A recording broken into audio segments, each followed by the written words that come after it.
Hey there guys, gals, and non-binary pals, it's DMG and welcome back to World of Tanks Blitz. And today I have another episode of the Back to Basics series, and this time we're going to be covering camouflage, consumables, provisions, ammunition, and equipment. Now, those are the 5 categories you see listed below every tank in the garage. A lot of people are quite confused usually about what to run. They always ask, should I run this equipment or that equipment? Should I use double repair kit or engine boost, stuff like that. And that's what I kind of plan to answer in this video. So if you have questions about what consumables and what provisions you want to run and whether it's worth it or not, yeah, definitely stick around because I will be going through all of that. Now, let's just get right into it. Camouflage. What does it do? It buffs up your camo rating, so essentially it will take the enemy, a little bit longer to spot you. And is that worth it? And a common question I always get is this worth it on heavy tanks? But overall, for any tank, it is worth it. Now, on tank destroyers and light tanks, right, the bonus is the highest at around 4 and 5%. And then on medium tanks, it's 3%. Heavy tanks, it's 2%, right? And you're thinking, oh, well, why should I spend credits on camouflage, right? If it only improves camouflage by 2%, right? And it's not even saying that if a tank has a camouflage value of 20%, it'll add 2% to that 20%. It'll take 2% of that 20% and add that to that original base coefficient. Just a quick explanation of camouflage there for you. But camo is important, and why is that on any tank? Because I think of it this way: if you're in a one-on-one situation, and let's say you're driving an E100 and the other person is driving an E100, but you have camo and they don't. If you can see them a half a second before they see you, at least for me, if I see someone a half a second before they see me, that's all the time that I need to put my gun on target and release a shell out of my barrel. The margin is very, very small that I need to gain that competitive advantage. And it's these minuscule microseconds that usually make the difference between who spots who first, who draws first, and who shoots first, right? So, is camouflage always worth it? Yes, absolutely. And you're thinking, oh, well, dark camouflage really costs credits. Now, if you look at, let's say, tier 10 tanks, right? The M48 pad. We're going to leave that other tier 10 tank for another video. I know some of you are probably a little drooling over it right now, but that's going to be for another video. So, the difference between standard and legendary camouflage is that you pay gold. There is no significant is not even the right word, technical difference between the two, except that the legendary camouflages don't cost anything to repair or resupply, whereas the standard camouflages like Lowland Beast or Swamp Alligator, those cost credits. But keep in mind, that's only 2,700. And at tier 10, right, you want to have the most competitive tank possible. So I'd be running camouflage on everything. At lower tiers, keep in mind that this credit cost for camouflage drops down drastically. So running it is quite beneficial, especially, right, because I'd rather spend the credits and win more games and make a smaller amount of credits, but in the end play more games and get more wins than not run it, play less games, maybe make more credits but lose more. But even if I lose more, that could be saying that I don't make as many credits in the first place. So it's in your best interest to always run camouflage. For me, I buy the legendary camouflages. Personally, I just like the aesthetic look of them. I know this may be a little bit unfair for some of you, but I do have the Heroic War camouflage from Clan Wars 3.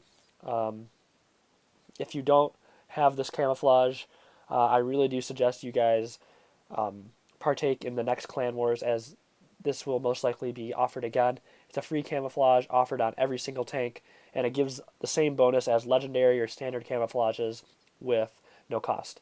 So, all in all, if that's any plug for Clan Wars, I'd definitely go and check that out.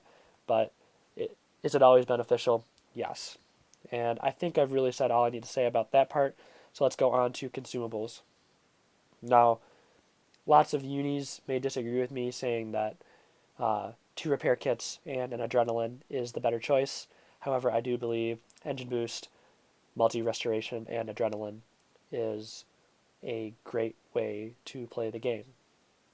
And why is that? Because engine boost allows you to take key positions in a timely manner. For example, take the IS-7, right?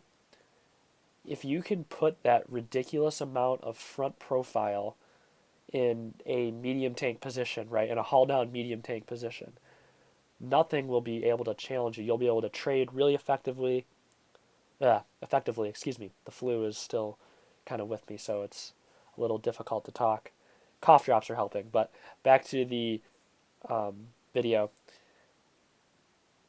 If you can take an IS-7 and put that piece of armor in a good spot early game and cut people off from wherever they're going, or just spot people, you are already taking the first steps to winning without actually doing any damage.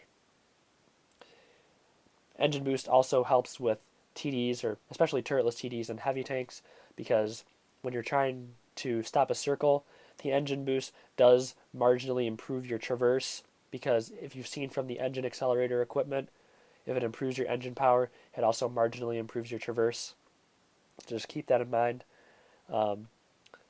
So in those moments, in the like that 15-second window when you're going to get circled, popping that engine boost just to keep track of that target or just to prevent a circle is so important. But that doesn't really explain to you why I don't run the second repair kit. Now, I am a big advocate of mistake-free gameplay, not necessarily heroic gameplay, right? I prefer mistake-free gameplay. Now, to give you kind of an example of why I believe this, take I'll draw on my experiences from collegiate sports and even amateur professional sports, soccer to be specific. Um, I was never good enough to play professional. However, I made it to amateur pro. I did um, what was called the Olympic development, stuff like that, um, as a young kid. But I was never able to go pro. Partially that was due to my legs kind of giving out, but I would say that was more due to the fact that other players were better than I am, or better than I was. And why was that? Why was that really? It was because that they didn't do anything so much better. It's not like that they were so much faster or they had better technical skills. Like I could juggle and do around the worlds, and um, I could do like a 40-yard dash in what, like 4.5 seconds, right? So, but that stuff doesn't really matter at the top levels. It's about the really little things. And the reason why other players were better than I was because they made less mistakes, not because they had some superior technical ability. It's because they made less mistakes. And that could just be coming from, looking over your shoulder, um, just being situationally aware of all other 10 players on the field and how to break down an opponent. Um, but how does that relate to tanks, right? I only run one multi-kit because mistake-free gameplay is important. By running 2 repair kits, think about it as you are allowing yourself 2 mistakes a game. I allow myself 1 mistake a game. That's 1 risky poke. That's 1 bad, I would say, YOLO. Maybe a missed shot in a brawl and someone damages my tracks or my loader or my ammo rack. That's the time to use it. But if you're just keeping that second repair kit to repair tracks, right, you might as well just get a good repair skill and equip the toolbox, because it'll do about the same thing for you and you'll be able to run the engine boost. So mistake-free gameplay, that's why I run the multi-purpose.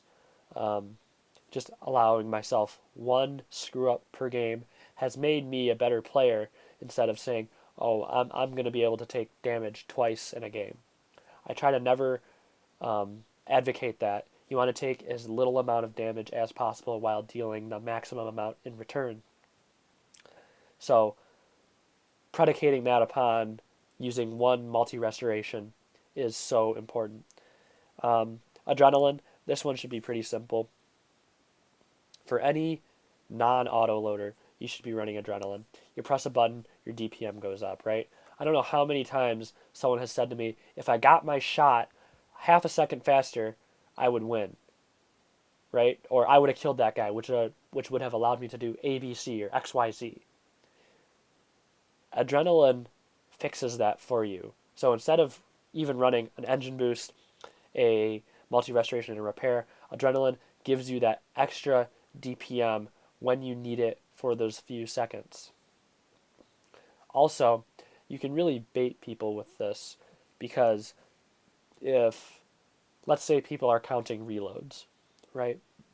And you have a slightly longer reload tank and you fire at the same time. Let's say they want to poke around the corner again. You press Adrenaline, your DPMs become equalized, and for those 15 seconds you're able to pump just as much as they can, and they're in trouble because most likely if you have lower DPM, you have higher alpha. So, or lower base DPM, you have higher alpha. So just keep that in mind. Adrenaline, easily one of the most OP things about this game. Also keep in mind for consumables that you only get charged once for using them. So feel free to spam these in game because if I use, it doesn't matter whether I use Adrenaline once or 10 times in a game. I only get charged 7,500 credits for it. And if you don't even use it, right, you're not even going to get charged for it. So, just some interesting things that I'd like to share for you. And of course, if you have Adrenaline, you're doing more damage, which means you're getting more credits, which then means you are mitigating and going net positive on the cost of these consumables.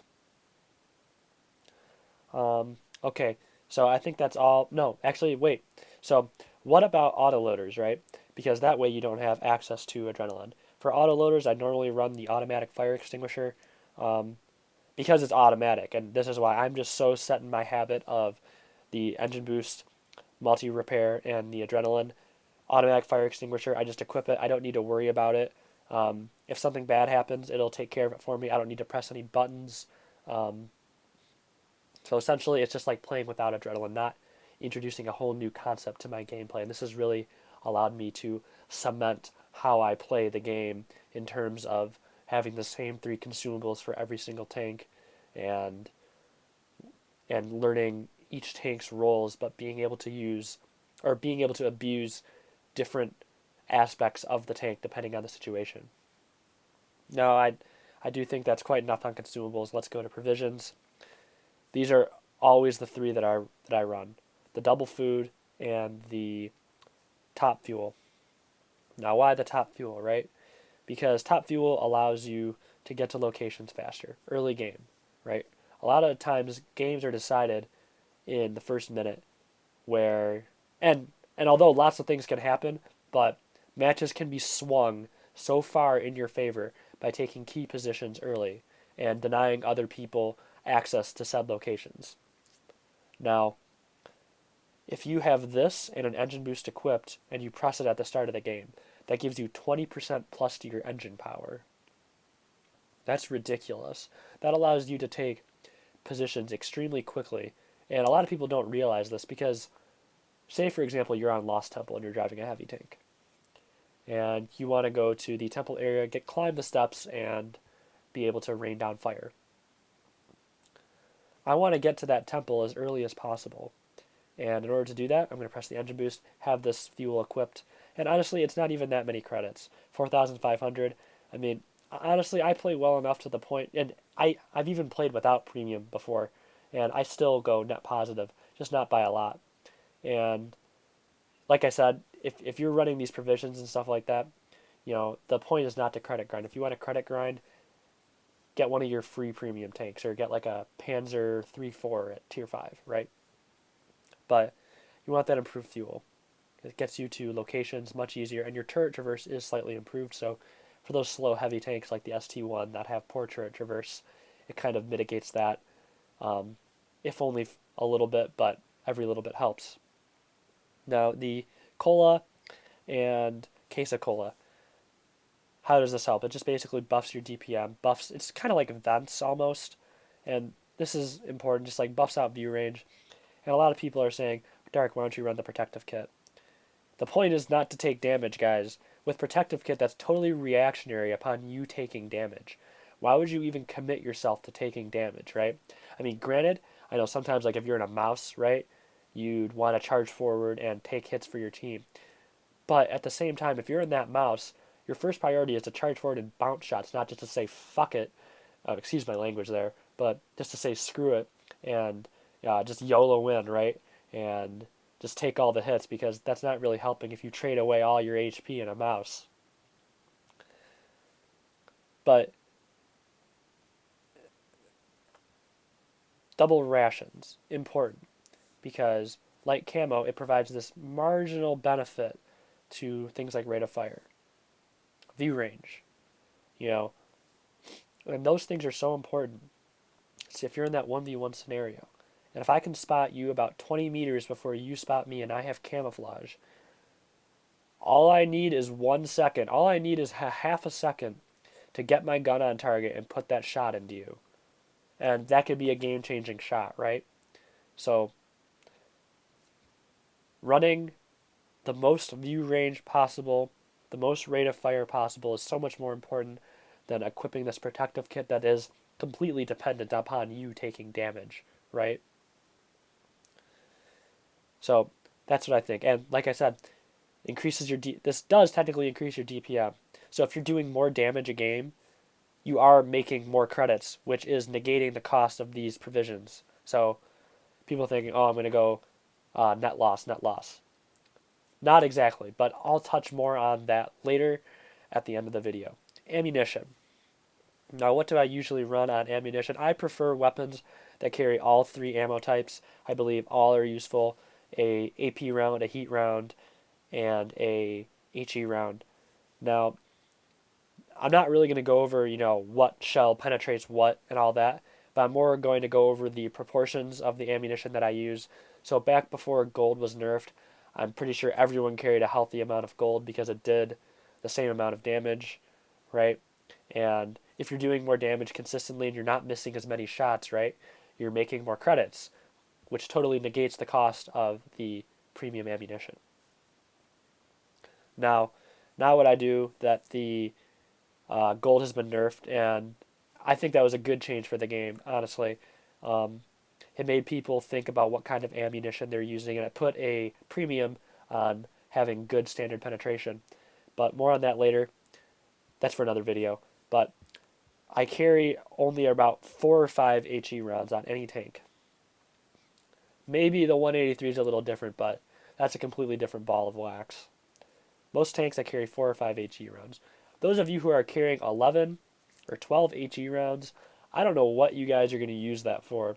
The times where you're going to get to an HEable area and just pen them consistently, or the times where you're going to say, oh, well, if I see 5 Borsigs on the other team, I'm prepared. Guys, there are so much better ways to deal with Borsigs than just to load a bunch of HE. Now, I used to run more balanced loadouts after I loaded the HE to about 4 or 5 rounds. It's usually 4 if you look at any of my tanks. I used to carry more balanced loadouts between heat or the premium shells and the standard shells. But as I've learned how to aim better and flank and just, I guess, use tactics, right, to be able to outthink the opponent, I don't need as much heat. I rarely find myself firing heat in games, actually. I mean, when's a good time to use premium ammunition? When there are one shot and you need to go through. When you can't pen and you just need to put some kind of damage out on them just so they can feel your presence. Those are great times to use heat, but all the other times it's like AP or APCR, doesn't get absorbed into spaced armor. It doesn't get absorbed into tracks. So using standard rounds is better, and it really benefits the people who have learned how to aim and hit weak points, as well as understand ammo types. So as of now, I've been going more standard ammo heavy loadouts compared to a balanced mixed and a balanced mix and then having 4 HE rounds.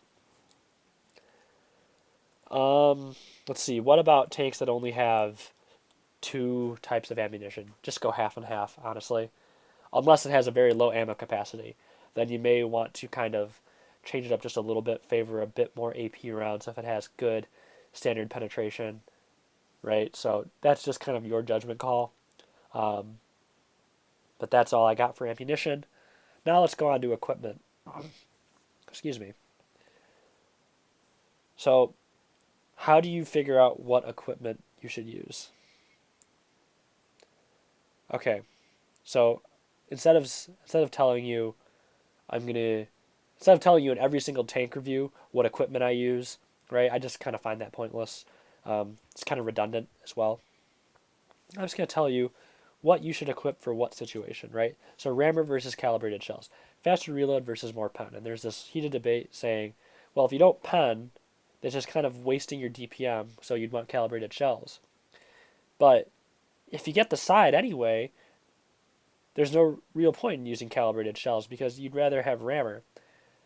In most public games, and for most of all my tanks, I run the rammer. The only real time I use calibrated shells is like the 183. But then again, that's a very special case, right? That has extremely good premium shells that deal massive amounts of damage and can really only benefit from having more penetration.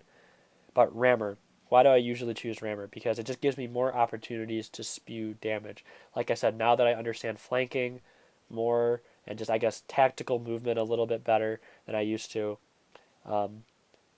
running rammer is much better for me than running calibrated shells.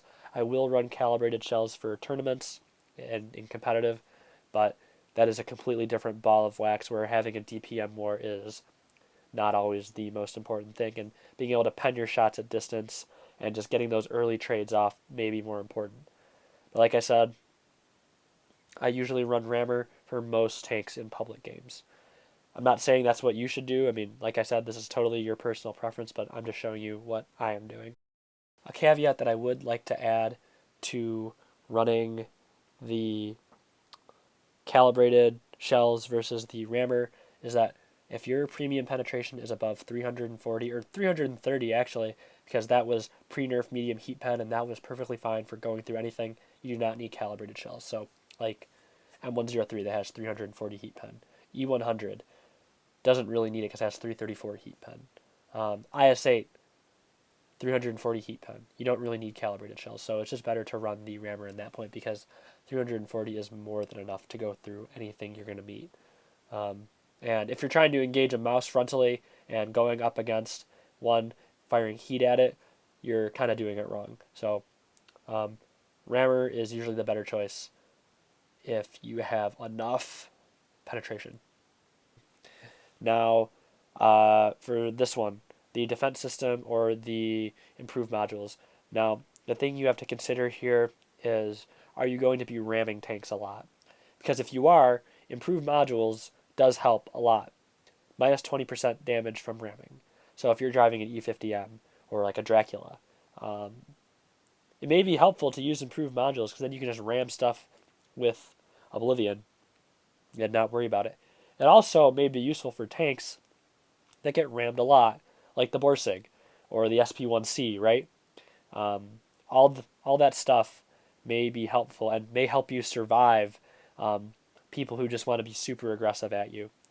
But otherwise, defense system is better because this is preventative. Now, what this is,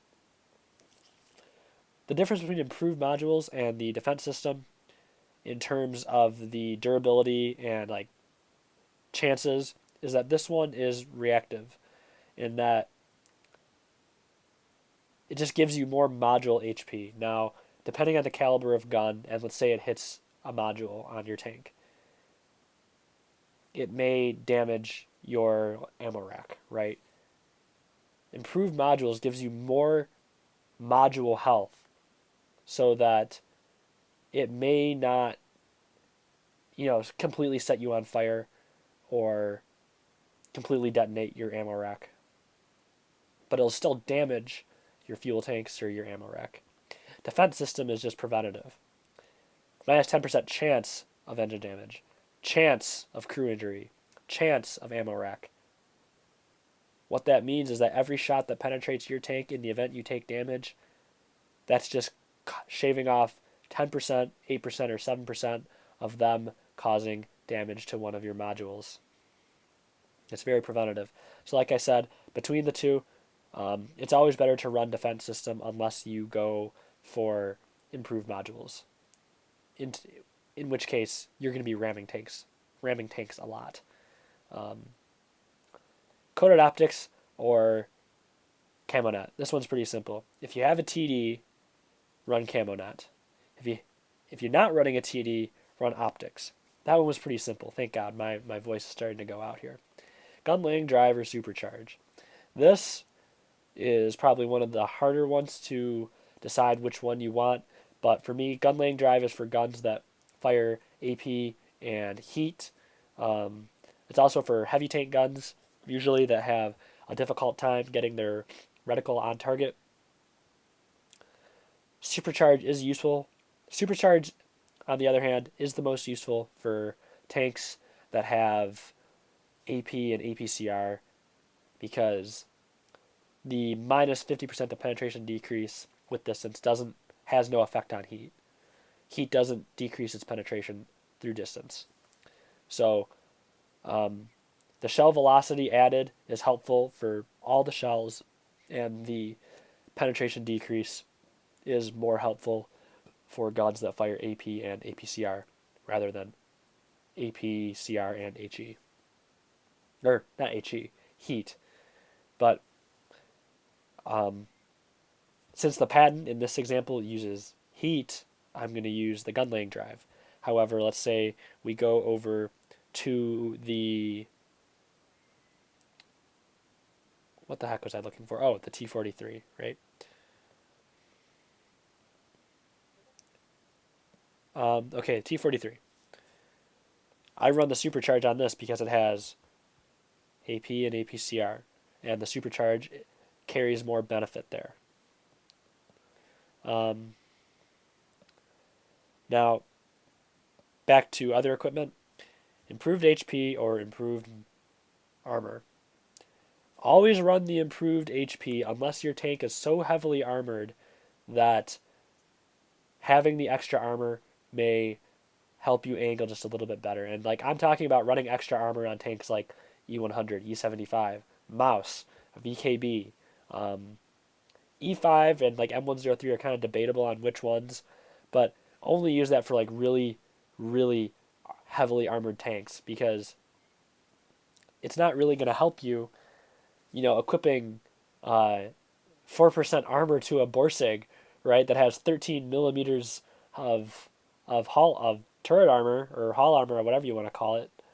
I mean, 4% of 13, that's not even adding it's not even adding 1 millimeter, right? So I know Bushka was stressing to run the enhanced armor on everything because it may help prevent HE, but I have not found that to be the case whatsoever. And I know that evidence is purely anecdotal, but I have been able to produce consistently high results using this decision-making tree on whether to use HP or armor. So usually it's always better to run the HP unless your tank is so heavily armored that you can't really ignore equipping the armor. Now, improved or engine accelerator or improved control. 99 times out of 100, you're going to want to run engine accelerator. Why is that? Well, let's take a look at the stats for the engine accelerator. And yes, it has now been scaled for tank type, but engine power goes up, which means you're reaching locations faster. So combine that with your super fuel and your engine boost, and you are just clocking out there quickly and being able to spot targets and put out damage. And your traverse speed also goes up, and this is what I'm talking about. If your engine power goes up, your traverse speed also goes up. But now if we look at the improved control, you're getting only, 4 more degrees of traverse? But sure, you lose a little bit of traverse here, but you're gaining all that engine power. And I think getting to locations first is so much more important than just being able to turn your tank. I rarely run improved control. There could be some special cases for it, and I'd have to look back through my garage to find out, but always engine accelerator. Now, vertical stabilizer or refined gun. Usually run vertical stabilizer. If you don't know, run vertical stabilizer. This makes the aiming circle smaller. It makes the reticle smaller when you're moving around and turning your turret. So that's always helpful, right? Who wouldn't want that? You can just get your gun faster on target, coupled with a gun lane drive. Smaller aim circle to begin with, plus improved aim time means more consistent shots. However, let's say you're playing a tank destroyer, right? Vertical stabilizer doesn't reduce the amount of, it doesn't, when the reticle fully shrinks down, vertical stabilizer doesn't make that reticle shrink any further. It just prevents it from getting as big. The refined gun actually makes the reticle shrink further. And if you're playing a tank destroyer, right, that's sitting in the back, you're playing typical tank destroyer, it's better to run refined gun because most likely your gun will be already aimed at somewhere and you will be able to put in more accurate shots across the map. Vertical stabilizer won't be as helpful for you normally because you're going to be playing from bushes, being very safe, using your massive alpha and good camouflage to be able to spray down targets. So, having vertical stabilizer is quite a moot point for a tank destroyer that has its gun just already aimed. Now, toolbox or enhanced tracks. There are very few cases where I run enhanced tracks. Like the Dracula is one of them. Something about enhanced tracks that most people don't know that isn't provided on the box is that it does improve your track health. So what that means is you can go over a few more ditches and potholes without taking off your tracks, and it returns from the red state to the gray state instead of the yellow state. So your track repair is super strong. So on the Dracula, it only has 2-second track repair, right? And that's not even counting a repair skill and just a repair skill, right? That's not even counting a good repair skill. It just makes it fast and immediately goes back to the standard state, which allows me to move around the field faster. Toolbox is normally better though. Heavy tanks, right? You get tracked and you're side scraping off a building and they shoot your tracks and they're damaged. If you can get that 25% repair speed faster on your tracks, you'll be able to still side scrape and be able to put that shot in right before they go back around that corner. And it doesn't just apply to tracks either. If you're set on fire, it's 25% faster that fire is out. If one of your if your turret ring is damaged, and I hate that one, if your turret ring is damaged, repairs your turret ring 25% faster. So, Toolbox is more versatile and allows you to just do lots more things. So, if you don't know, just run Toolbox, right? And then, lastly, I'm sorry, flu is just terrible. Consumable delivery system or the high-end consumables. Always run the delivery system. You want the cooldown. This means you're getting your adrenaline, engine boost, and multi-restoration kit faster. And why not the high-end consumables? Because while your engine boost and adrenaline may last longer, it doesn't help your multi-restoration kit. It's not like the multi-restoration kit lasts a duration of time. So consumable delivery system, in my opinion, is always the better choice, and I run it on every single one of my tanks. Also, the large caveat to all of this that I would like to add is that this stuff does not make you win. You could have all the equipment, you could have the camouflage equipped, you could have the consumables, the provisions, run the ammunition however you want in whatever you believe to be the most OP format, but this stuff does not mean I win button. And why is that? Well, if I equipped all this stuff, but if I still YOLO, right, thinking that I'm invincible, right, I don't care how much adrenaline you have or how much rammer you have, man, you're going to get deleted. So, good equipment or having all these bells and whistles is supplemented by being a good, strong player with foundation first. And that's learning how to angle, learning how to use cover effectively, abusing terrain, abusing camouflage, abusing view range, right? If you don't know how to do those things, a lot of these bells and whistles aren't really going to be helpful for you, and you will end up losing credits. But for players that know how to make them work and have strong foundation, they act as more of a compounding benefit than a loss. So, like I said, just because you have consumables and provisions does not automatically mean I win, right? Um, like I said, you can have all the DPM in the world, but if you YOLO over the top of mines, you're going to get what's coming to you, right? So, that's just my thoughts. And that is all for equipment. I really hope you found this video helpful. If you like that content, please hit that like button and subscribe. And if you didn't and found it extremely boring, which I'll admit it is pretty boring, please leave your constructive criticism in the comments. As always, I really appreciate the passion. Jesus, I can't even get my ending right. I really appreciate the opportunity to share my passion with you today, and I hope to see you next time.